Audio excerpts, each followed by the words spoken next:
किरीट सोमैया ने घोषणा की है कि वो उद्धव ठाकरे परिवार को छोड़ेंगे नहीं, क्योंकि उन्होंने बिना साक्ष्य उनसे बदला लेने के लिए उनके ऊपर एफआईआर कराई है। आपको बताएं, मामला था आईएनएस विक्रांत को लेकर के, और आईएनएस विक्रांत को लेकर के एक मुद्दा उठाया गया था।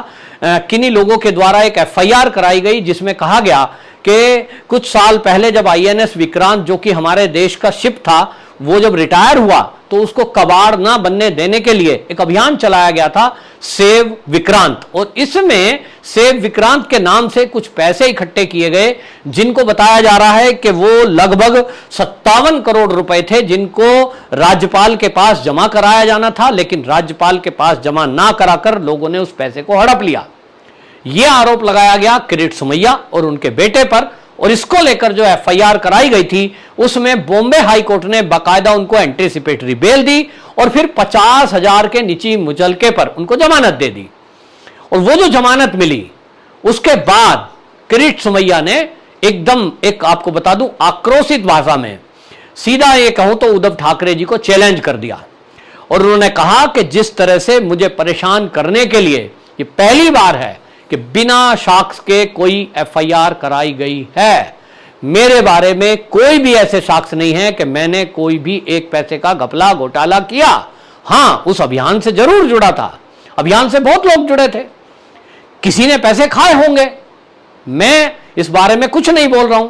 लेकिन मेरे ऊपर यदि कोई आरोप लगाए और इस मामले में यह कहे कि इन्होंने पैसे हड़पे हैं, यह निराधार है, क्योंकि इसके कोई सबूत किसी के पास नहीं है कि ये पैसे कौन इसके पीछे है। लेकिन इतना जरूर है कि मैंने जो उद्धव ठाकरे जी के रिश्तेदारों और मित्र मंडली के खुलासे किए हैं, इससे बौखलाकर यह किया गया है। और इस आरोप में दम दिखता है, क्योंकि किरीट सोमैया वो भारतीय जनता पार्टी के लीडर हैं जिन्होंने कई सारी ऐसी प्रॉपर्टियों के खुलासे किए हैं जो अनियमितता महाराष्ट्र में उद्धव सरकार बनने के बाद हुई है। उन्होंने कई सारे ऐसे खुलासे किए जिसमें संजय राउत के परिवारों के जुड़ाव का मामला था। ऐसे कोई घपले घोटाले खुलासे किए हैं कि कोड़ियों के दाम, महाराष्ट्र में एक जमीन है उसको ले लिया गया और फिर उसको ऊंची दाम पर बाद में बेच दिया गया।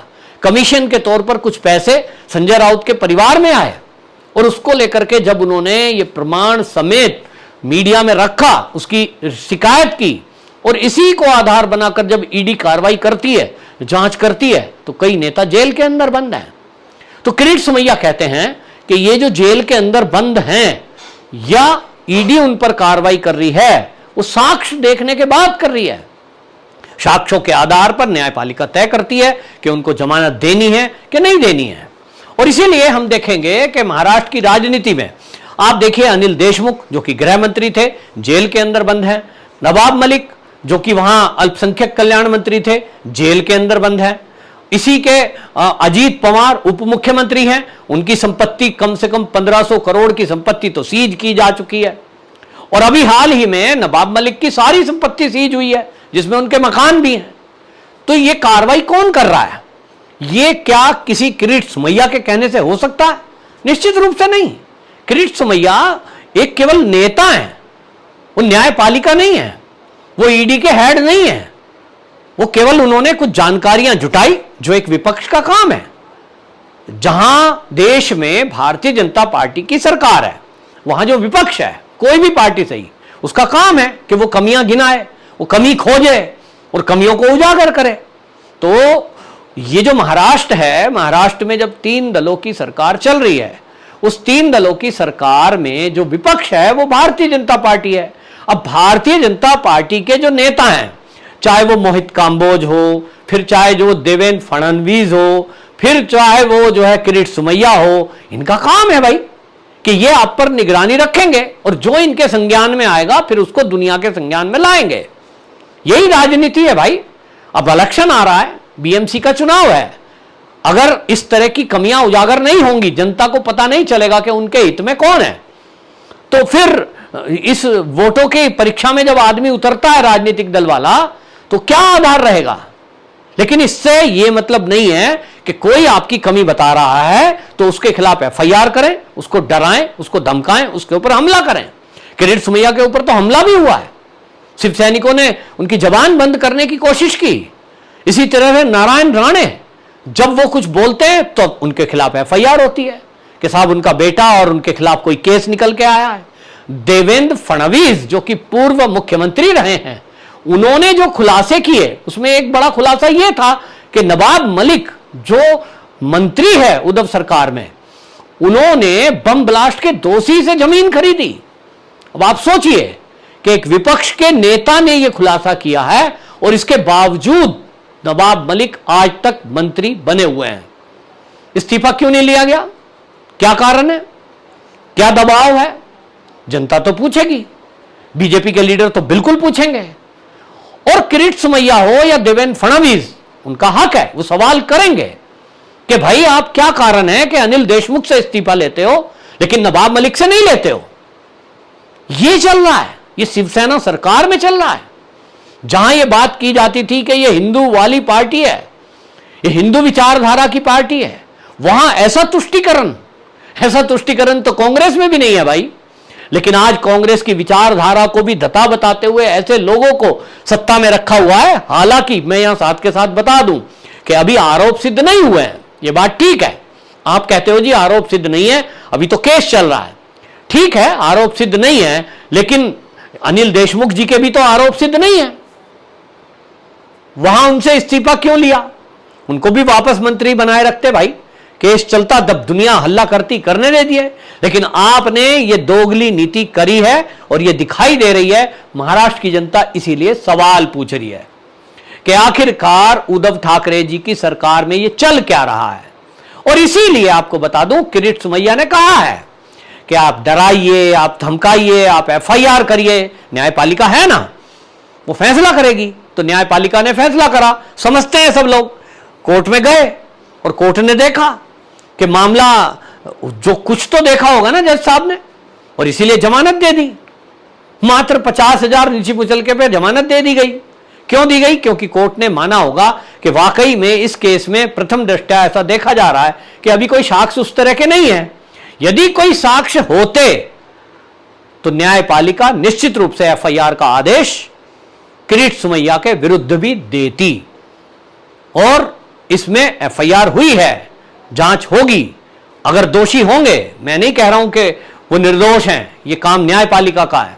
यदि किरीट सोमैया ने एक भी रुपया जनता का खाया है तो निश्चित रूप से वो जेल जाने चाहिए, बेशक वो किसी भी पार्टी में हो और कितना ही बड़ा लीडर क्यों ना हो।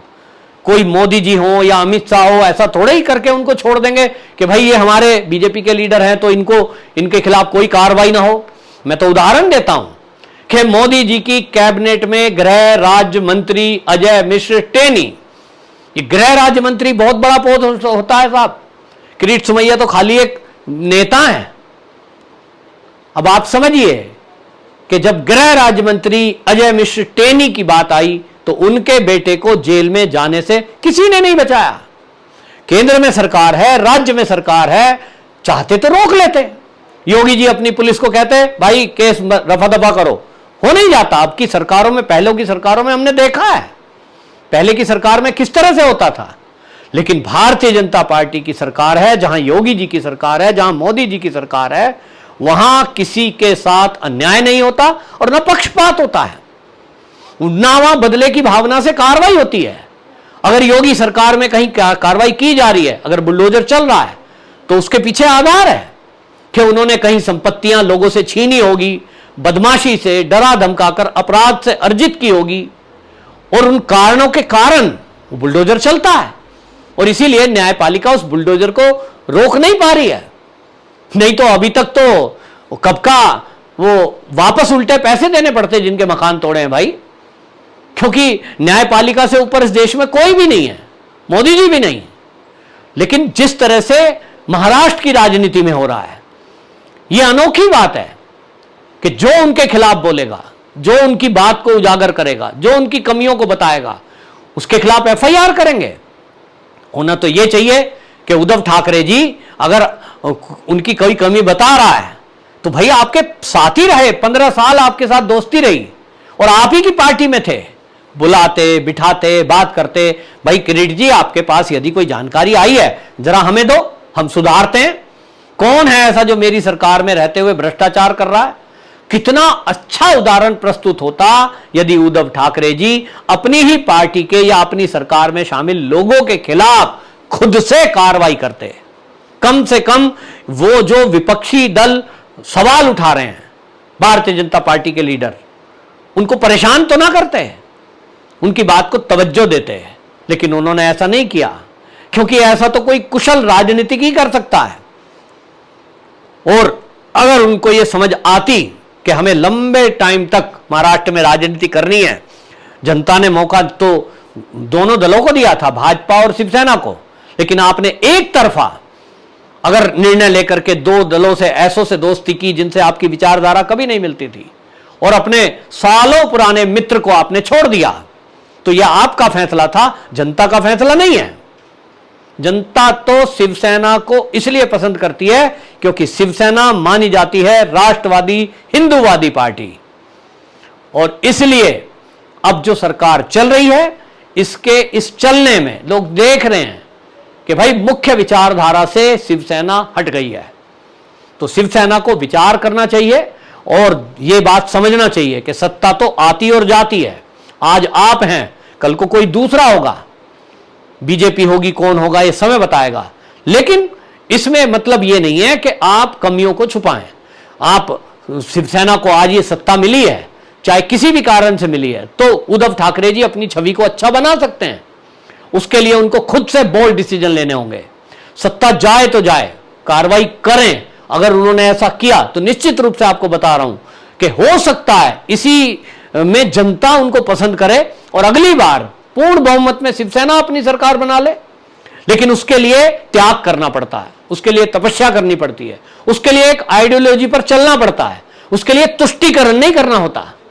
तुष्टीकरण जो करते हैं कांग्रेसी करते आए 70 साल तक, आज देख लीजिए क्या हाल हो रहा है। क्योंकि अब जनता जागरूक है, तो महाराष्ट्र की जनता भी जागरूक है और वो समझ रही है कि घपले घोटाले कौन कर रहा है और बदले की कार्रवाई कौन कर रहा है, ये जनता समझती है। और जनता इसका फैसला आने वाले चुनाव में करेगी। बीएमसी चुनाव को लेकर जिस तरह से अब राज ठाकरे हिंदूवादी बात पर ज्यादा आ रहे हैं, अब वो हनुमान चालीसा की बात कर रहे हैं, यही है बदलाव। ये राजनीति का बदलाव, ये बदलते हुए भारत की दिशा तय कर रहा है और ये इशारा कर रहा है राजनीतिक दलों को कि आप इस देश की कदर करिए, सनातन संस्कृति की कदर करिए और बहुसंख्यकों का सम्मान करिए। वंदे मातरम।